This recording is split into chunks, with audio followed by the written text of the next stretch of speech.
You're listening to Business Talk Radio, where we take business to the next level.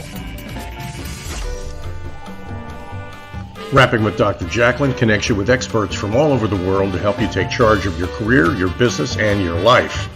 Rap along with us. Visit drjacalyn.com to learn how to become a guest or a sponsor. And now, the doctor is in.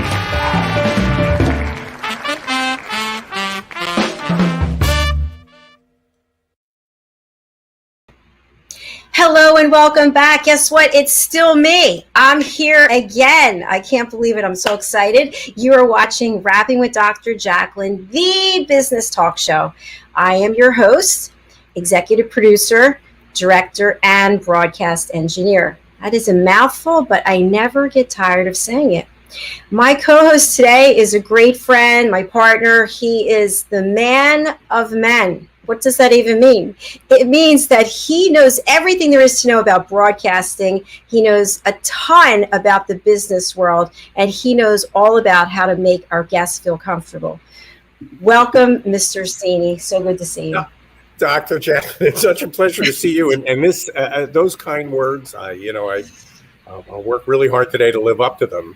We have a terrific guest. We always do. We're going to be talking with Keshishian. And, you know, just to try to set this up, as a society evolves and grows and changes, its needs change. So you're always wondering, are we developing enough teachers? Do we have enough police officers? Do we have enough postal workers? Everything that it takes to really help a society grow and flourish. All these things are important, and paramount among them are healthcare workers. Are we developing a healthcare system that's going to meet our future needs? And Dale has got some great insights on that. Fantastic. And you know what? You pronounced her name so well. I'm so bad with names, so I'm glad that you got it. And I didn't get to ask her backstage if she has any Armenian in her, because my last name is really Kerbekian, and somebody long ago dropped off the IAN and just made it Kerbeck. So. Well, let's add that to the list of questions. Absolutely. Before we bring her out, why don't you tell us about the exciting work that you're doing over at BCAT, Brand and Cultural Alignment Toolkit? Well, thank you, Doctor. I appreciate that. Our job with the Brand and Cultural Alignment Toolkit is to help organizations discover, maybe rediscover their purpose. Because what we found is that when your employees, when your people, and not always employees, sometimes they're volunteers. We've done an awful lot of work with not-for-profits.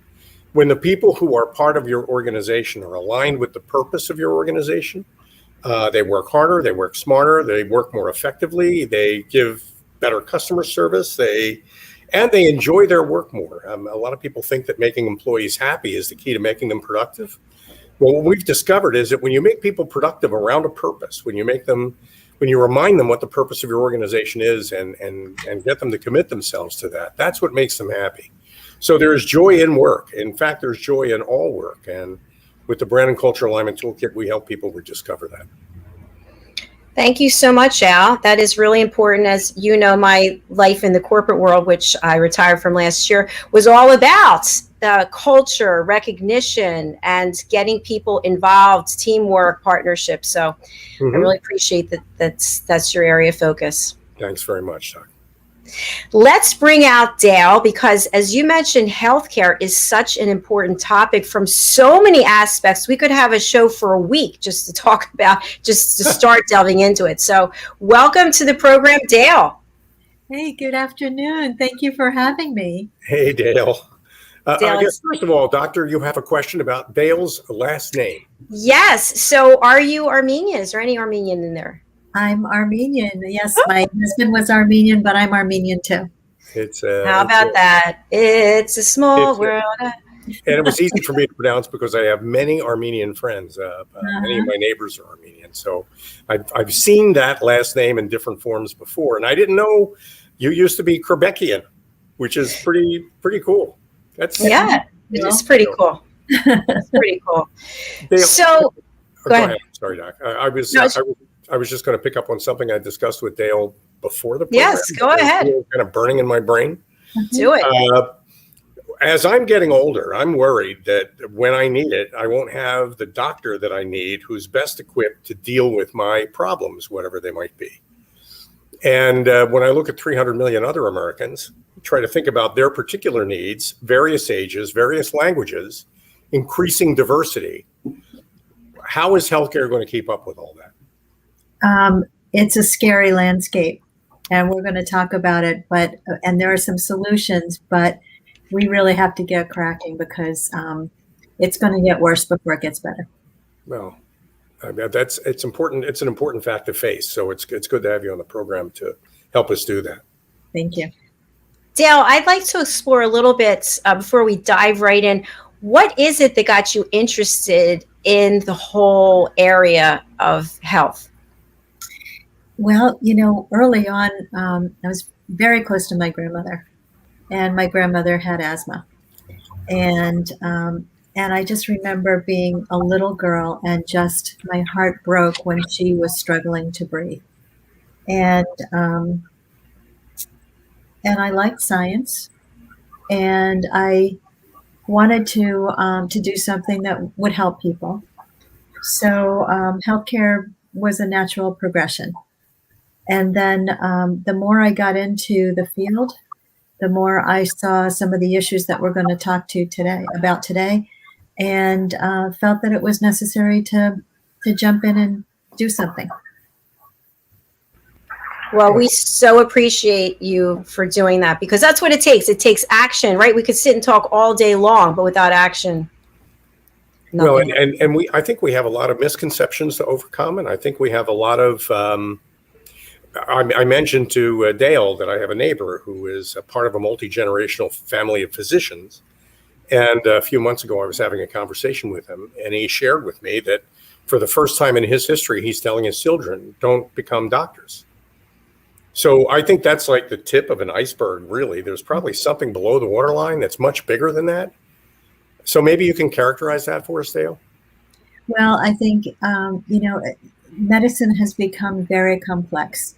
And when we think about treating, the diversity in the population and the technology that's needed and the time constraints and the focus on the bottom line, everybody's trying to focus on cost and cost savings. And so it's become a very difficult practice. But there are some solutions, and we can talk about those. But right now it's a tipping point, and we really have to take care of our providers, and we have to take care of our patients. It sounds to me a little bit like medical schools and maybe nursing schools. Maybe higher education is kind of failing us or letting us down. There's a gap forming, I guess, that they're not filling. Is that right? There is a gap. There certainly is a gap, and we're looking, at HealthWorks Academies, we're looking to fill that gap. But we can talk about the challenges to treating a diverse population, and with cost constraints and time constraints and limited workforce, and it's not a recipe for success. So we want to make a change. So, Gail, your organization helps provide education and training. Is that correct? It does. We're a talent development pipeline program, and focused on developing next generation talent. What I'd like to talk about, if I could, is we're set to talk about the demographic gap facing healthcare. And, when you think about healthcare, it's said when you have health, you have everything, right? So, you're free to do everything if you're healthy, but you're absolutely constrained if you're not. And if you think about the healthcare industry, we're a $4 trillion industry and growing, where virtually everyone is a consumer. So when we talk about who is everyone is represented by differences of racial, ethnic, sexual identity, socioeconomic, geographic, urban, rural, cultural diversity, age, disability. Um, if you think about behavioral health, for example, as just one small component of the healthcare landscape, we have 10,000 people a day turning 65, and with aging population, we have an increase in dementia and Alzheimer's. We have an increase in autism and developmental delays. We have an increase in drug and alcohol abuse and in mental health, and an insufficient workforce to meet those needs. So that's just one example of who makes up the demographic, and we can't talk about the demographic gap without talking about healthcare disparities. So if we talk about disparities, we're looking at access to care, socioeconomics, transportation, healthy food, healthy living environment, clean water, clean air, access to quality education, all of those socioeconomic factors that also contribute to quality of life and access to healthcare. Let me feed that back to you, if you don't mind. Based on what you're describing, there are in healthcare, and we know this from our own experience, there have been stovepipes kind of created. There's the stovepipe for heart problems, and the stovepipe for lung problems, and the stovepipe for broken legs. And I mean, there are all kinds of specialties, and every one of these specialties has a kind of a turf, if that makes sense. Right. It's pretty much left up to the patient to figure out which turf they have to navigate, because the patient, the human being, the human patient is a complex of all of those things. That's right. And you mentioned a lot of examples of mental health issues, which hardly ever comes up in the conversation when you're talking about doctors and nurses. Yep. I just saw DSM-5. It's this thick, and the various cognitive, mental, and emotional disorders that people experience. There are plenty of them, and you're dealing with the whole human, who may not even speak English at all, is really what you're talking about, isn't it? So there's language disparities, there's cultural disparities, ethnic, geographic, urban, suburban, and rural populations have very different needs, right? And so when we're thinking about the healthcare workforce, and, when we think about the workforce, you think about a physician, someone in clinical medicine who is patient-facing. But behind that patient-facing physician and that patient of, representing all the demographics that we just spoke of. But behind that clinical care team are the diagnostics and the therapeutics, so the biopharma companies and the medical device companies and the technology companies and the data and the analytics and the research. And, all of the industries that serve clinical care. And so when you're thinking about how the technology is researched and discovered and implemented, and how the clinical trials are run, and all of the work that goes into finally treating the patient, or the diagnostic and the treatment, but you look all the way back and you say, well, are we taking into consideration all of the demographics that we're serving, all of the populations that we're serving and their backgrounds? Are we taking into consideration all of their comorbidities? And we talked about the stovepipes, right? We're not just one stovepipe, we're a combination of comorbidities. And when you think that every single individual is like a fingerprint, right? They're very different. So we talked about my Armenian background. I'm a woman, my age, my demographic, my socioeconomics, my education. All of those factors combine into my access to healthcare, my understanding, my ability to communicate with my provider and understand what they're saying to me. my ability to maintain compliance and adherence with my medication, to follow up on my tests, to be an active participant in my care, and that's true for every patient. Wow. So speaking as a guy who just a couple of years ago got onto Social Security, which was a miracle for me, Medicare, because I went from a system, a healthcare system that felt like Chutes and Ladders, the kids game, where you climb a ladder, go down a roller coaster, all that, into a system where you just have one card and you go in with a problem, you use the card and you get taken care of. Right. What do I need to worry about? Am I worried that someday there won't be enough doctors, or that there'll be enough doctors, but they won't really understand me very well? Well, you should be concerned. Okay. Because right now, as we sit in 2021, 1/3 of the physicians in the country are over the age of 65. It's worrisome. It's interesting, Al, because I have my situation's different in that I worked for corporate for my whole career. So I paid into the insurance, but the employer paid most of it. Now I'm on COBRA, and COBRA is coming to an end literally in August, and I have no idea what I'm supposed to do. So I'm just saying, even from a user perspective, it's very confusing. And then once you get into the system, you have the right card and you figure out who it is you're actually allowed to see. I mean, it's just there's so many questions from the very beginning. It's just, let me give you a little piece landmine. It's kind of like getting out of a burning building. Wet a washcloth, throw it over your face, and run like hell. That's how I did it, and I think that's how an awful lot of people do it. But to Dale's point, if 1/3 of the population of doctors is over the age of 65, then we're within 5 or 10 years of losing 1/3 of our doctors. Right. Common sense, one way or another.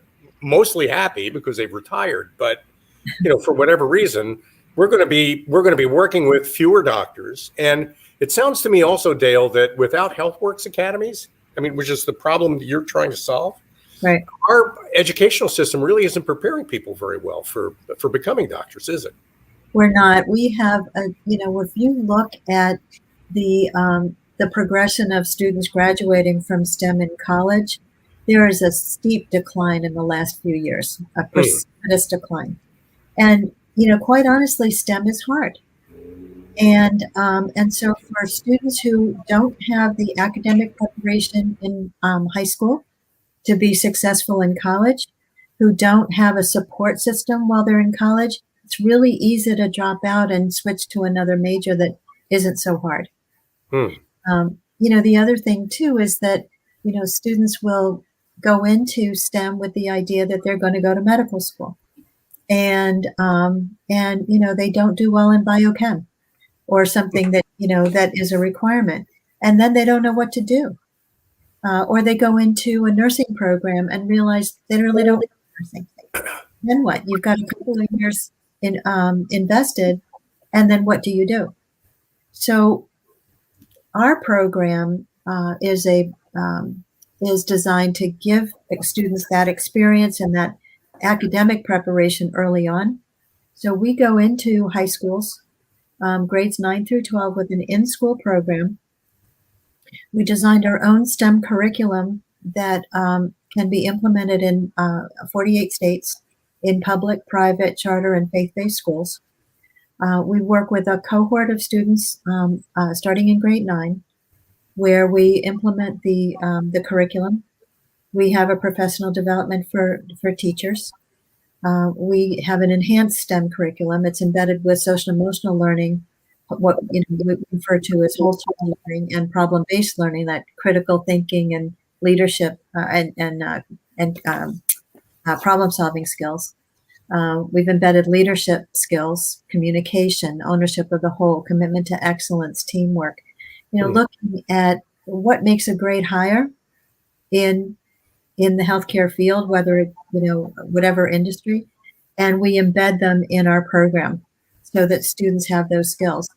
Our students shadow on average 40 careers a year in clinical medicine, biopharma, medical devices, healthcare IT, behavioral health, on and on, giving them a broad context for what they could do with a STEM education.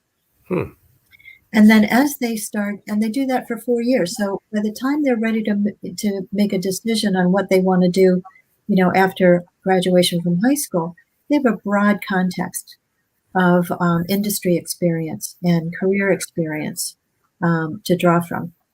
As they start to align on an industry, we pair them with an industry mentor. And, industry, with a decline in students graduating from STEM, industry is looking for pipeline. They're looking for, because, they need to grow and replace aging workers and innovate. And so we look at where industry is going and inform students of those emerging careers or how careers are changing. We pair them with a mentor, and the mentor works with them all through their post-secondary education as a champion, talk about trends in the industry, emerging careers and opportunities, help keep them on track, be their champion, be their advocate, and ultimately are hired. The students are hired by the company, not only as next generation workforce, but through the mentoring program, they're also prepared for the culture of the company. That's helpful. I'm thinking I have a primary care physician who may have gotten a C in biochemistry, maybe. Certainly by now he's forgotten whatever it is he learned in biochemistry. You're telling me that some of the core curriculum requires the nature of the program is actually eliminating workers that we may need and who could otherwise have been productive. And because people aren't really prepared for those classes in any way before they take them. Yeah. So HealthWorks Academies, I know we're going to have to take a break. I'm pretty sure we're coming up pretty close on a break, but I want you probably after the break, Dr. Jacalyn, to walk us and our audience through registration in HealthWorks Academies. How old are we? How do we go there? What's a class like? Mm-hmm. What do we learn in particular that mentorship program you mentioned? Because it sounds really great. So great. Thank you. We're going to take a break, and something that I want to talk about also is I just booked an appointment to see a doctor. I moved, so it's a completely new office, and there are all these different designations after people's names. It used to be you go see Joe, he's the doctor, and now there's nurses with all these different designations, and It's just like, oh my gosh. I used to go and get my Botox from the plastic surgeon, and now it's the nurse who's, so there's all these different roles that people can now go to school and get educated on. So I'd like to talk about that. Try to make sense out of that alphabet soup when we come back. Yeah, I'm sure Dale can help us with that. Great. All right. We'll be right back. Stay with us. Hey everybody, my name is Ralph Graves Jr. I'm the host of the Ralph Graves Jr. Show, and I want to invite you to pick up my book, Unstoppable. I wrote a book called Unstoppable. It's 7 universal laws that will transform how you pursue and achieve success. The one thing that my 20 years of law enforcement has taught me is that no matter who you are, we are all governed by universal laws, like gravity. But in this book, we're going to talk about laws like the law of forgiveness, laws like the law of control, the law of intelligent practice, the law of expectancy. I was able to see how those, no matter what their background was, those who identified and treated these laws with respect, they were able to go on and lead successful lives. So pick up this book, and you can go ahead and pick it up at Amazon.com, BarnesandNoble.com, RalphGravesJr.com, where anywhere where fine books are sold. Thank you. There are 7.7 billion people on Earth today. 40% of these people are under the age of 25. Young adults are the most fertile mission field in the world today. In Scripture, we see Jesus pouring his life into 12 young adults who he equipped to change the world and all of history. Like Jesus, we believe that the best approach to reach the world with the gospel is to invest in young, emerging leaders and equip them to build disciple-making movements. Concentric is the notion of surrounding and sharing a common center. Our center is the model and strategy of Jesus for both leadership development and ministry formation. As a global alliance, we provide equipping in biblical leadership based on Jesus' example in the New Testament. Jesus modeled for us how to make disciples that reproduce. Focusing on leadership development is key to creating movements that spread the gospel and Jesus' disciple-making strategy to young leaders around the globe. Our Ministry Alliance partners are actively equipping leaders and building movements of multiplication that reproduce the life of Christ. Join us today to equip young leaders with Jesus' strategy that will change cities and nations.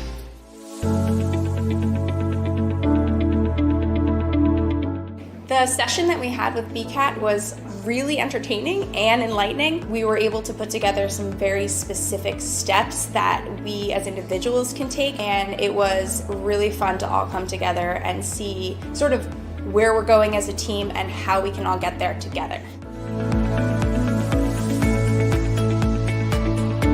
We had a tremendous experience with the BCAT partners. One of the challenges that we have as an organization is to make sure that we have the right people in the right chairs doing the right thing. To do that well, you have to have synergy. You can try to dream up ways to make sure that your group does that, or you can rely on experts. We would recommend BCAT partners to anybody who's looking to take their organization to the next level.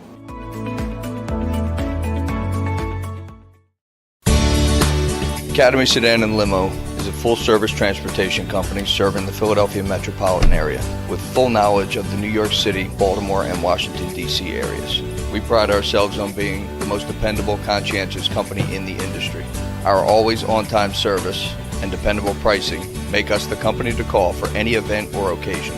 Our vehicles can accommodate any size party for any occasion. Our vehicles range from four-door sedans to SUVs to minivans to limo buses to full-size tour buses and can accommodate groups of 2 to 100. We offer airport shuttle service or over-the-road service without limitation regarding mileage or time, and no drive is too long or too far. So if you find yourself in need of transportation of any type with any vehicle, give us a call at 610-842-4564 and let us show you what a real transportation company can do for you. Use code ACADEMY2020 to receive 20% off your first 3 rides, including parking and tolls. Ladies and gentlemen, here it is, the most listened to radio show on the planet. Even the other stations are tuned in too. You're listening to Business Talk Radio, where we take business to the next level.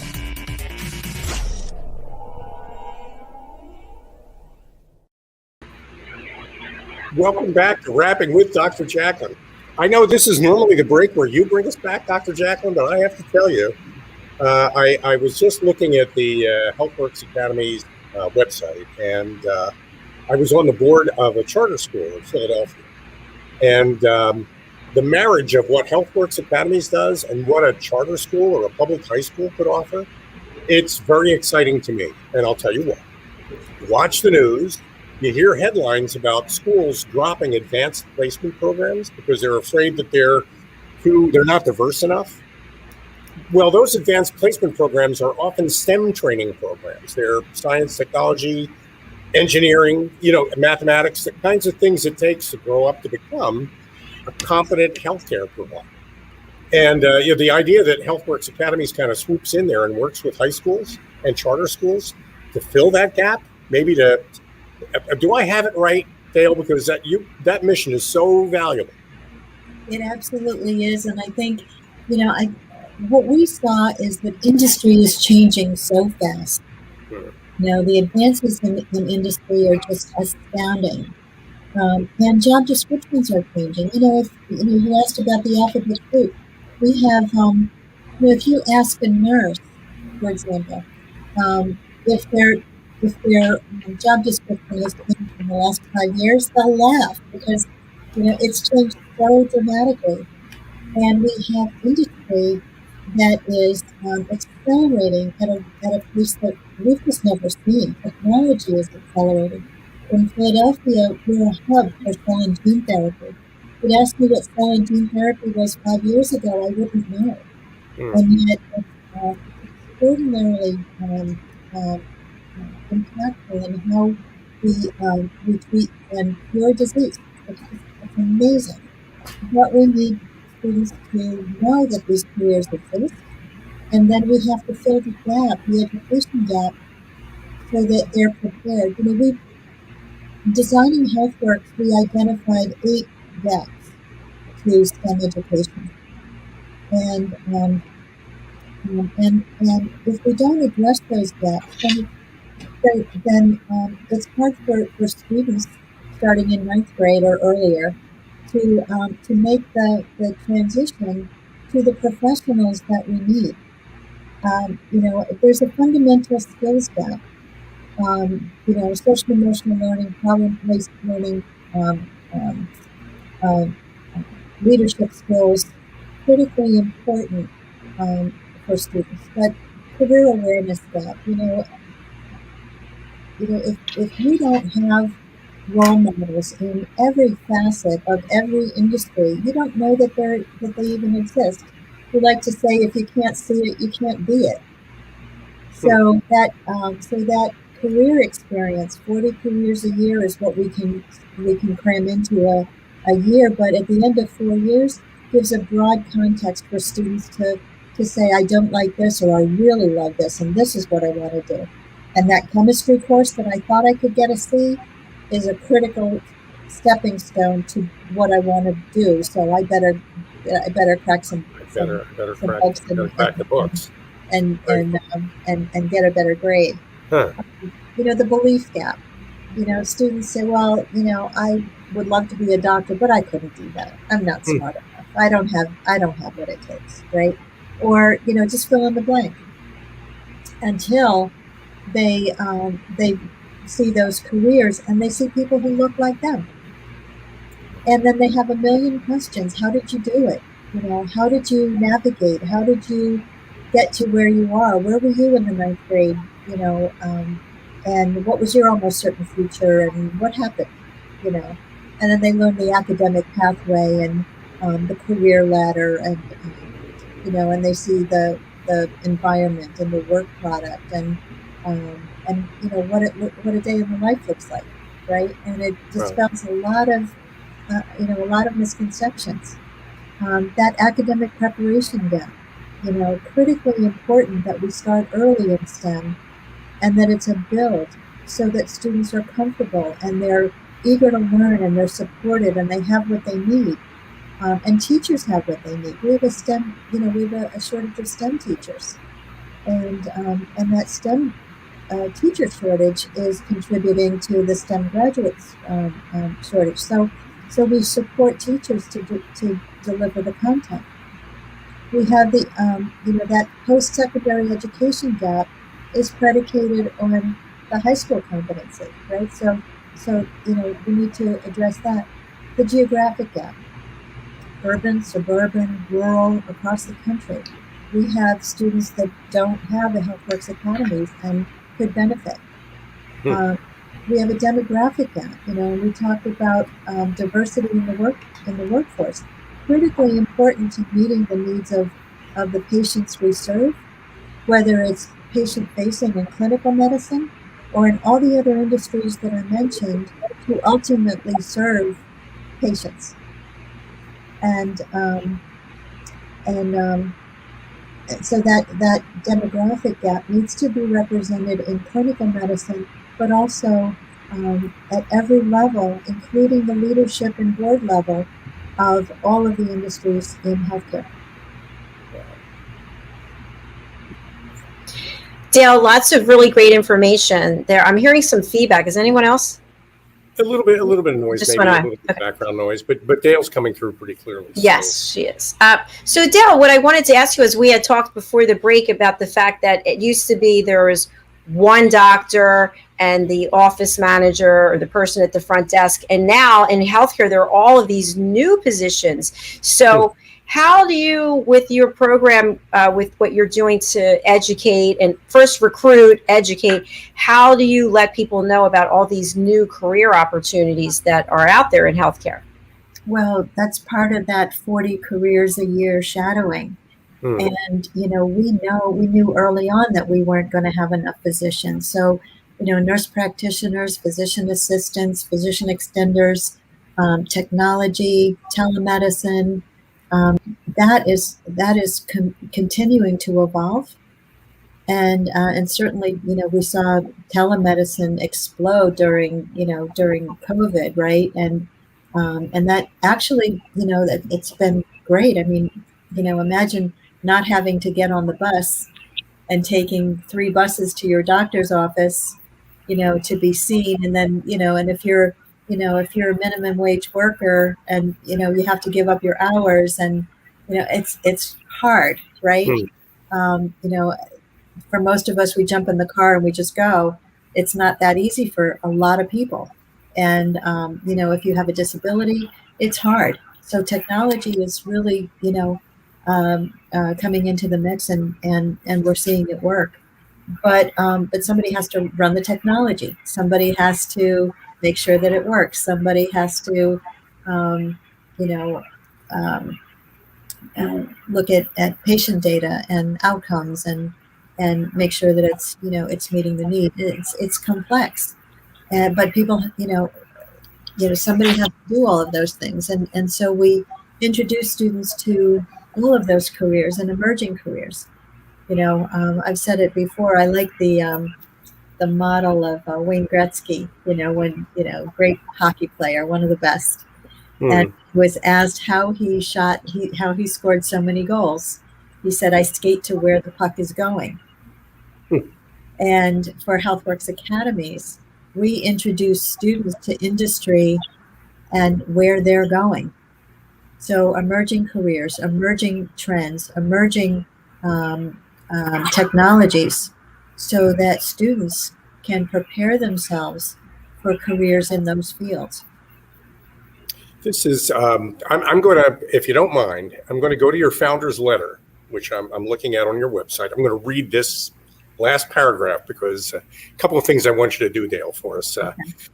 First of all, this is what you write. What if we could develop a program for every high school in every region to provide access to high quality STEM curricula, include competencies that are imperative for high performing teams, allow high school students to shadow a broad range of careers, including all those new careers that Dr. Jacalyn mentioned across all of healthcare and all of life sciences, to learn how they can apply and what they love about STEM to a rewarding career and connect students to companies that are in search of that talent. That's what you do. And there are 2 things I want you to do. One is I want you to go back and sign that letter. You strike me as a person who's kind of maybe a little humble. That's not a bad thing, but not here. I think you're the face of this, and I think you want to sign that letter. And I think you want to be right out in front on this. This is not something. This is no time to be leading this from the rear, if you know what I mean. Okay, you want to get in front of it.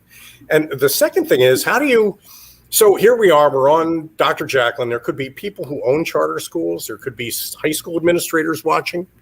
Who do you want to call you, and what will you talk about on that first call? I want the superintendent, the principal, the teacher to call me, learn about our program, and what we can do for your school, what we can do for your students, how we engage them, how we create an interest. Our teachers tell us that they come back from our career shadowing and they're different kids. They're engaged in ways that they were not engaged before. I had one 9th grade teacher say to me, Dale, he said, "I love your program." He said, "Because I teach the 9th grade, and the idea of the future for my 9th graders is Saturday." So it shows them down the street and around the corner, and that's what we want to do. So any superintendent, charter school, faith-based school, we're seen as a recruiting tool, and a retention tool, for students, because they want to be part of this program. And we're the bridge. We're the bridge between education and industry. And we want to support schools. We want to support students. And we want to support industry, because this talent pipeline is critically important to health outcomes, patient outcomes, managing cost, and innovation and growth in industry. So, Dr. Jacalyn's alphabet soup, all the different things that appear after your name based on your specialty and what stovepipe you've been educated in. Your typical high school superintendent of schools and your typical charter school owner wouldn't know where to begin to build a curriculum like this themselves. They have everything else they need to do too. So they know society needs this. They really can't do this themselves. So they should call you because you'll build out this program for them. That's what HealthWorks Academies does. It's already built. Our curriculum is built. Our professional development is built. Our career shadowing is built, and we're making that virtual, so it's on demand. We can reach more students that way. The mentoring program is ongoing with our industry partners, and then we longitudinally track, so we can be able to go back to schools and tell them how their students are performing when they complete their education. That's and critically important too, that we develop our relationships with industry, because we need to know where industry is going so that we can inform these students and create those pathways. Wow. Well, and there could be people out there watching or listening who are on school boards. Absolutely. Bug them, bug the school. You're on the board. They have to listen to you. Get them to make this call because it's so critical. I think this is a very valuable service. It is an honor to help get the word out for you. Thank you. And we are trying to get the word out. Critically important that we reach students. The sooner we get the pipeline going and building and diversity and geographic diversity, racial, ethnic diversity, the better for industry, and the better we all are as a result. Great. And it sounds like it's not just decision makers that you want to get in touch with, but also influencers, people who have influence for decisions to get made.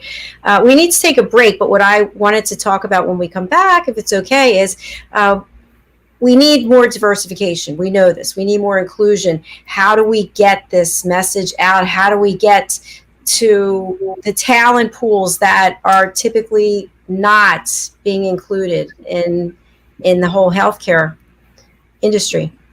So that's okay. I'm going to take us to a break, and we'll be right back after these messages from our sponsors. Great. Hi, my name is Zane Carson Carruth, and I'm the author of this book, The World's First Tooth Fairy Ever.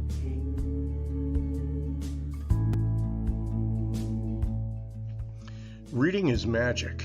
Studies have shown that reading to your children lays the foundation for greater success in life. Reading helps develop language and vocabulary skills. It helps improve memory, and it encourages curiosity and inspires creativity. The benefits are immeasurable, and as a parent, you'll benefit too. In only 10 or 15 minutes a day, you'll be creating more memories and a bonding experience that will last for years to come. So take time to read to your children. Read them books about things that engage and interest them. Tales of fairies and magic fascinate children, and as everyone knows, the Tooth Fairy is at the top of the list. If your child loves magic, wands, adventure, and what child doesn't, you'll love reading them books from the trademarked series, The World's First Tooth Fairy Ever. Follow along as Bella, the world's first tooth fairy, accidentally starts the tooth fairy tradition. Learn the tricks of being a professional tooth fairy in the book, Bella Starts a Tooth Fairy School. Your child's imagination will soar as you read the adventures of Bella and her magic wand.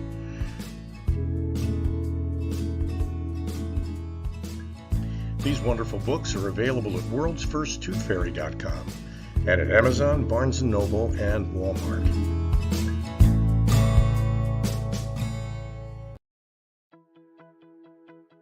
Meet the modern learner. Like most of us, the modern learner is short on time, on the go, and wants to learn on their terms and device of choice. The key is to meet them whenever and wherever they may be. The solution?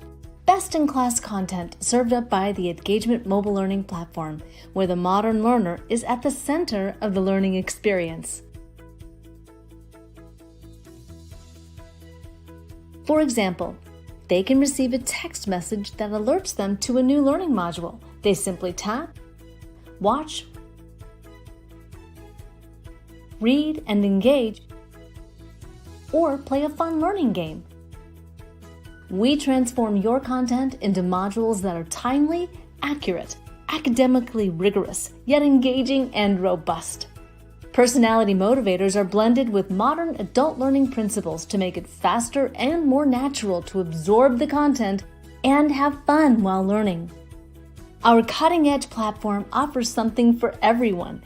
It can be an immersive experience where learners explore and engage based on what's relevant to them in that moment, or they can follow a set curriculum, earning badges and tracking points toward a credit or goal, or they can dive deeper into high-value professional content relating to their topic of interest.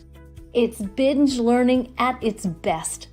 All this, along with an entire portfolio of real-time usable data and KPIs for stakeholders. Imagine, share up-to-the-minute news, enhance current curriculum, build knowledge banks, drive sales, and foster community in the push of a button. To learn more or see a demo, please contact support@engagement.com.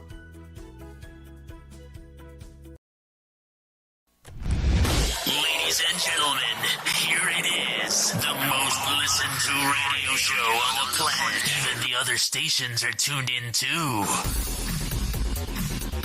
You're listening to Business Talk Radio, where we take business to the next level.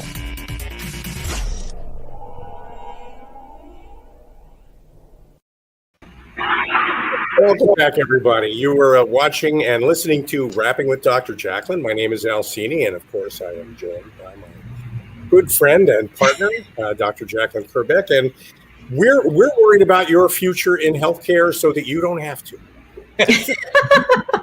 And our guest today is Dale Keshishian, who is an expert in this field. And let me see if I can feed back the many wonderful things you said. And to get this message out, to clarify it to a point where even stupid people can figure out that they can make a big difference if they just pick up the phone and call you.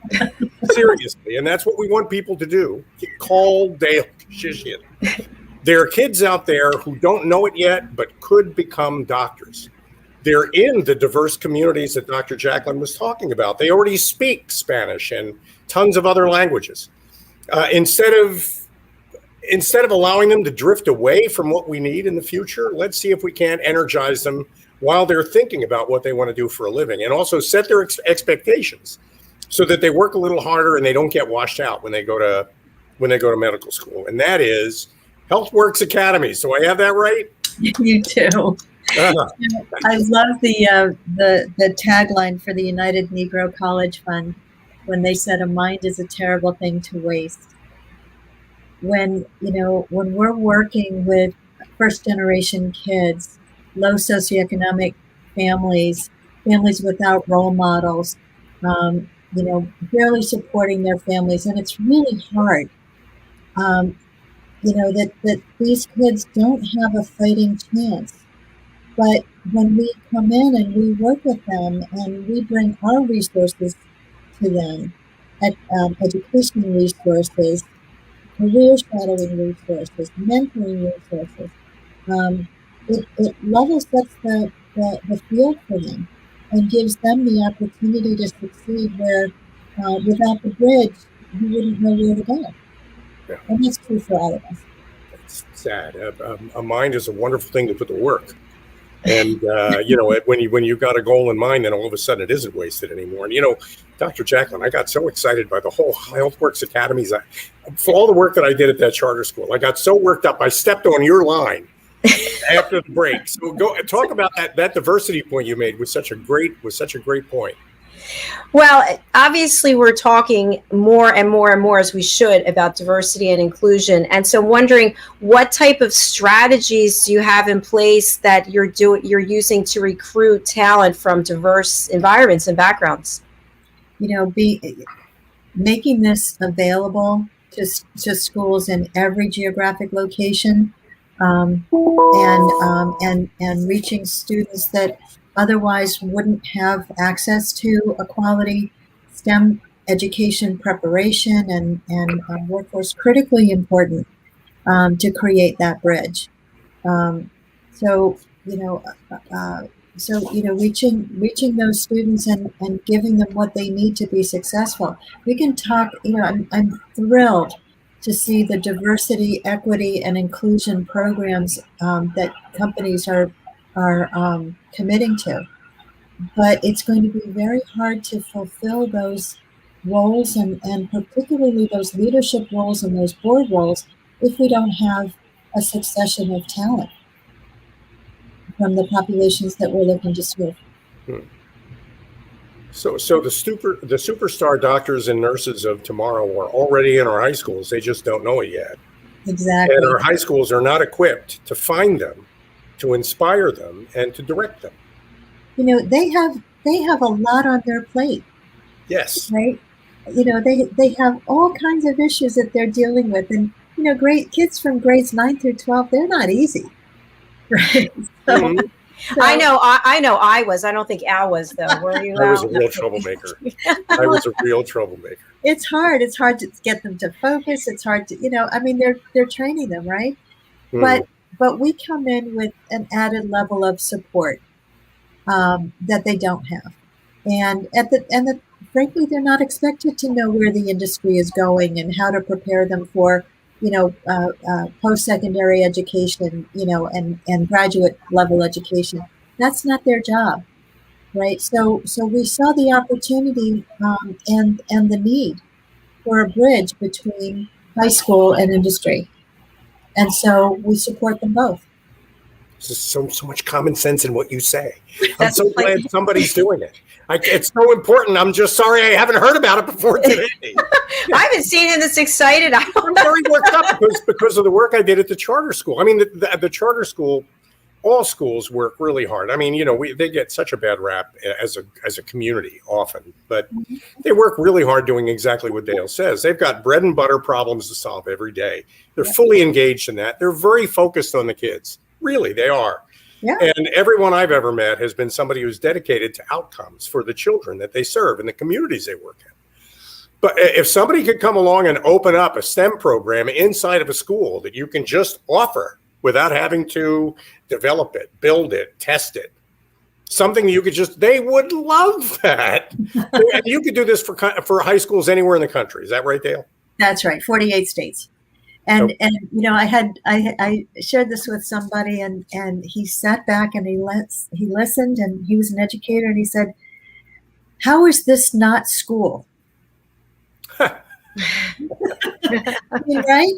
How is it not this connection with industry, the mentoring, the preparation? He said, "How is this not school?" Right? Because we really should be doing it. I think we should be doing it this way. How did you reply, Dale? It just makes sense. It just makes so much sense. And how long has it taken you to build this? We've been at it for a long time.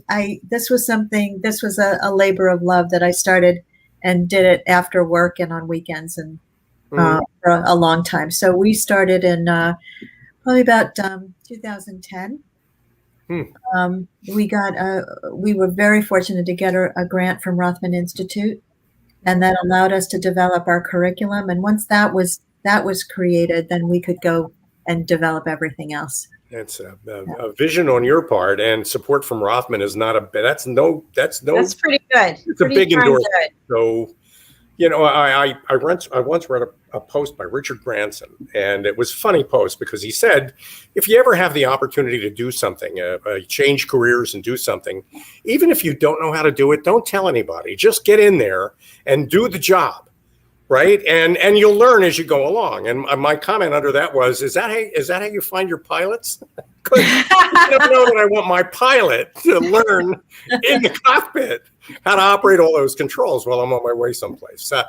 What I like about what you're offering is that you're preparing kids early on to become pilots of healthcare and to love the idea enough that they'll want to stick with it because, as you said, an awful lot of kids wash out because they don't have the love for it they need. You pick that up when you're 13, 14, 15 years old. And what a great service you offer. It's wonderful stuff.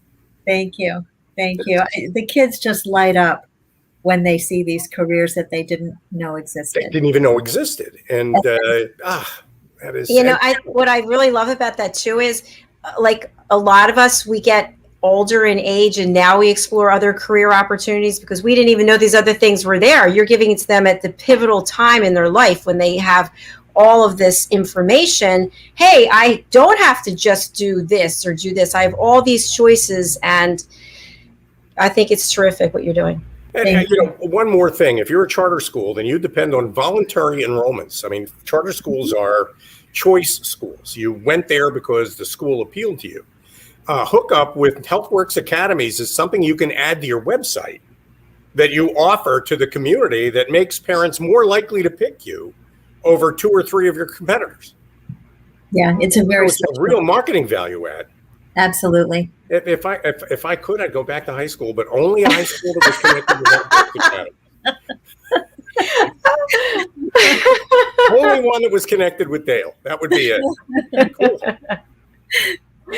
Early on, before I quit my job to start HealthWorks, I had the opportunity to interview a lot of people in the field. And I asked them, what was your almost certain future when you were in the 9th grade? Were you going to become a neurosurgeon or a cardiac specialist or, and they said, oh, no, I was going to become something totally different. And the question was, what happened? And in every single circumstance, something happened. There was a happenstance that changed their trajectory, had them see something or do something in a different direction. And we said, you know what? We need to build a model that creates the happenstance. If there's going to be a turning point, this is a much better turning point than the ones that happen at random that are often tragedies. Right. So just, creating the opportunity for these students to see, what does cell and gene therapy do? And what are those careers and how do I get involved? And that can be the happenstance. Just seeing it can be the happenstance. That is like really, really smart, Dale. You give people information they might not have had access to otherwise, and then it sparks ideas and causes additional research, and then people can make decisions that they might not have made otherwise. And we don't want to lose them. They're smart. They want to make a difference in the world. They're committed, and they just need the resource. So the hundreds of thousands of high schools out there, with help from you and HealthWorks Academies, could produce 4 or 5 candidates to enter the medical profession, each times 100,000, 200,000. That solves the problem in the future that we're going to have if we don't do this. And I would assert that it's an issue of national security if we don't. Because with such a decline in STEM, that means not enough data scientists, not enough clinical medicine, not enough in pharmaceuticals and medical devices and technology. So, when we have that kind of a decline in STEM, and a limited access to providers, that has a ripple effect across our economy and our patient outcomes and cost. That's wonderful. Not enough research. I mean, we need people in research, so scientists moving into the medical field to solve a lot of the problems people will have in the future. It's just such a HealthWorks Academies. I love the idea. It's just a great idea. Thank you. It is. I also think as we get older, people are living longer and longer. Other things are going to come up for people, right? So we definitely need to have more people that are in the healthcare industry because people are living longer and other things come up as our environments change. Like we just had this pandemic and who knows what's out there. So we need people to continue enrolling, and what you're doing is really life-changing, game-changing. Terrific. Thank you. HealthWorks Academies is based in Media, Pennsylvania, but you can service, you could work with high schools anywhere except Alaska and Hawaii. And I got to tell you, Hawaii really needs it, but and so does Alaska. There are only 4 people up there anyway, so you cover the major 48, and that's great. I've got a friend in Alaska who's going to be sending me a flaming text message. I just needed to needle him a little bit. There's more than 4 people in the summer there, Al. I've heard. All visitors. A lot of tourism, yes. Dale, it has been such a pleasure having you. We are streaming the banner, but for people who are listening, how can they reach you? The easiest way is my email address, dkesh at healthworksacademies.org, or you can look at my profile on LinkedIn, HealthWorks Academies, or Dale Keshishian. Contact information is on both. Great. Thank you so much. It's been an absolute pleasure meeting you and having you on the program. Keep up the good work. Keep on doing what you're doing, Dale. Absolutely. Thank you. It's been my pleasure. Thank you both so much. Thank you, Dale. Thank you. Remember to head over to Dr. Jacalyn LLC on YouTube to watch the show afterwards. All right. Thanks, Dale. Thank you. This was awesome. Thank you so much. What a pleasure. So much Thank fun. you. Thank you. Take good care. You too. Oh, You know, these smart people. Well, Dale was a referral from one of your friends. From Linda Yes. Descano, and we should shout that out. Thank you, Linda Descano, if you're watching or listening. A great introduction and a wonderful message to offer schools, high schools all over the country who could really benefit by reaching out to Dale. I hope they do that. So, Mr. Cini, if you could go back to high school, would you? Would you? Well, not like this. I mean, if I were going to go back to high school, if I had a time machine and I could go anywhere, I might go back even a little further. But I'd like to be that age. I wouldn't go back to high school at my age now. It would be, if I could know what I knew now, forgetting the lottery numbers, which I probably would anyway. If I could know what I know now and do it all over again, I would, because just talking to Dale, there were so many opportunities that I missed and so many things that I overlooked. Because what do kids know? And so few schools are equipped to offer those alternatives and present those opportunities to people.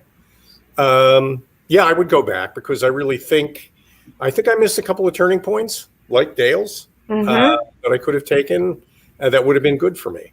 And the good thing about this program is that turning point could be in your future, not your past, for your kids. And so Parents needle the school board. School boards needle the administrators. Administrators needle the governor if you have to. Needle the governor, but make this happen in your school. I definitely agree. And if you think about when you and I were growing up, which is so long ago, there weren't that many options for what it was you were going to do. Like maybe you were going to go in the family business, or we didn't have the options that people have today. And I think that organizations like Dale's and people like Dale who really help bring that information and streamline all of it, it's really essential. If I go back to high school, I'll remember taking Thomas Jefferson's powdered wig pigtails, dipping him in the inkwell when he wasn't looking. Guys always want to go back. I don't know why that is. I wouldn't go back there. I think I'd go back to 50, but I wouldn't go back. If I had a time machine, I think I'd move the knob forward. I don't think I'd want to go back. I think I'd want to see what's going to happen. I like that. I've never heard that perspective before. Yeah, I push the knob forward. Very good. Well, thank you again for an outstanding show. It's always a pleasure. I'd love, before you leave, for you to tell us about A Better You. Everybody out there. Sure, I'm sorry. Yeah, no, so Mr. Cini and I had a conversation. I think it was back in January or February. Yeah. It was, and you had this great idea. And we started talking about it. And from there until now, this week we're doing shows. Let's see, this week is 67, 68, 69, and 70 episodes. So do tell us. There could be hundreds or thousands of those. There are people out there who are experts in certain fields. We identify coaches, consultants, and trusted advisors. You may be a specialist in finance, or you might be a specialist in healthcare, something we talked about today.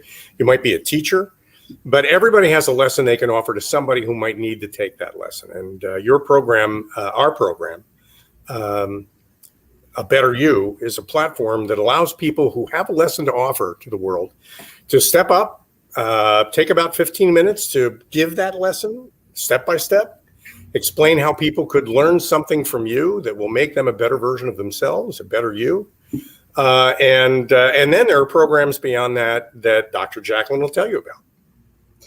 Thank you, Al. One thing I just wanted to mention is that when we started this, we actually found a group of people who were interested in presenting. And, sometimes people come, people go. We have a team of people now who are experts in their field from around the world. And I have to say, I watch behind the scenes as the producer. I'm watching the show and listening. And I have tons of notes. I have pages and pages of notes from what people have presented. And the audience is getting to hear this for free. They don't have for free. These are people that command a stage and they're getting the information for free. So we now have 6 shows a week for A Better You. We've got one coming up right after this. And our guests this week, our expert presenters are Mildred Muhammad and Stephen Gillen. So I'm looking forward to that. That's at 4 p.m. Eastern time, which is 9 p.m. British Summer Time. Terrific. So, yes. Lessons on branding, life lessons on coping with adversity. It's a wonderful program. And, people talk about mastermind groups. And the great thing about this program, A Better You, is that it's not famous people. It's not Tony Robbins. It's not, these are people who actually work in the trenches every day, have learned lessons that are of value. They're terrific lessons you can learn. And it's not a celebrity platform. It's a knowledge platform. And that's what makes it wonderful, I think. Exactly. And so if you're out there listening or watching and you would like to be a presenter on our show, you can go to abetteryou.tv and you can book your session right there. So we do have a team of people that are our team of experts, but the public is definitely welcome to present. And we hear from people all the time. It's an incredible experience, whether you are a public speaker or you're someone who is an expert in your field. It's always good to get out there and practice and give your content, rep your brands, and create brand ambassadors all over the world. So definitely. Why not do it here? Yeah, end of the sermon. Okay. Thank you, Sister Jacalyn. Yes. Amen. Hallelujah. Okay. What's the best way to get in touch with you, and what services are you offering at BCAT? We connect people with their purpose. So we work with 2-person partnerships. We work with companies that have 10,000 or more employees. Our job is to take a group of people that have a purpose in common, articulate that purpose as a role model, introduce that role model to the employees, get the employees, the workers, to fall in love with that role model, and then emulate that role model in their day-to-day. And we do that. When we do that, we lift all the boats. The tide comes in. Everything gets better. But most importantly, individuals find joy in the work they do. And for me, that's the most rewarding aspect of it. Now, I can be reached at al.cini, al.cini, at getbcat, getbcat.com. And we have a toll-free number, 855-999-BCAT. So reach out, let's talk. Happy to work with you.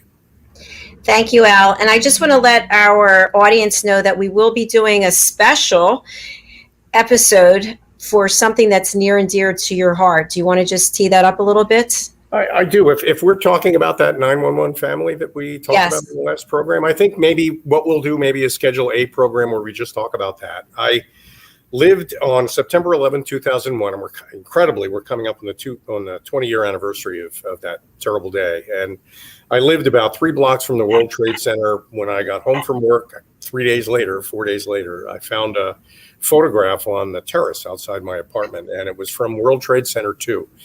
I lived south of the World Trade Center. World Trade Center 2 was attacked second from the south.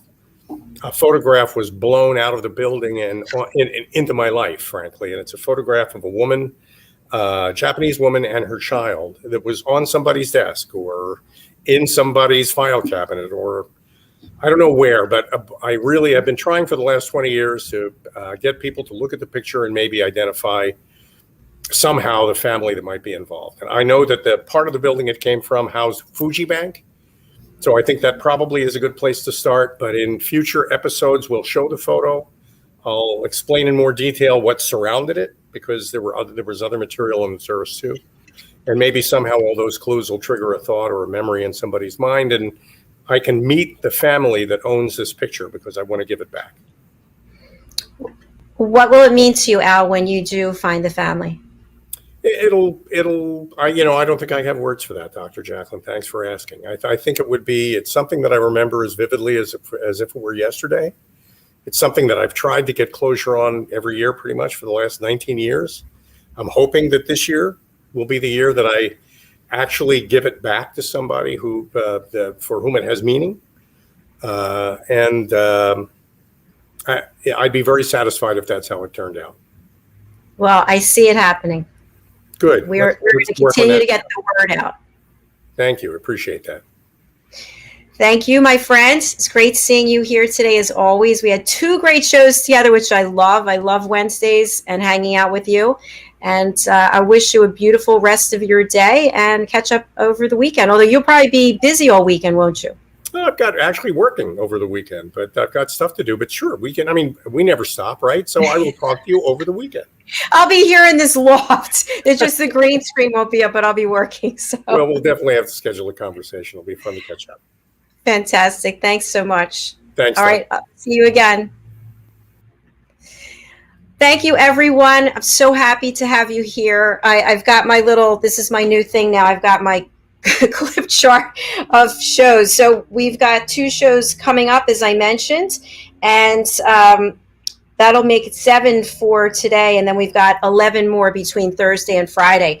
So I just want to announce that we do have 2 new shows on Wednesdays. One was this morning at 9 a.m. Eastern time, which is 2 p.m. British Summer Time. And that's A Better You, what Al and I were just talking about. So today we had Ben Chai, who is an international celebrity. He is an author, speaker.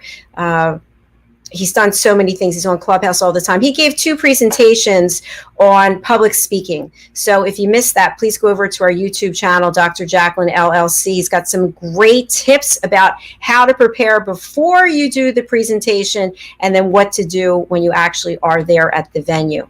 Our other new show is an audience with a celebrity psychic, Gemma, and we had real-time authentic readings. It gave me chills because she didn't know who the guests were. I instructed the guests they weren't allowed to use their names, so they used exclamation point, they used initials, and she had no interaction with them whatsoever, and she did authentic readings right here on the air. So that is on Wednesdays, also at 1 p.m. Eastern time, which is 6 p.m. British Summer Time.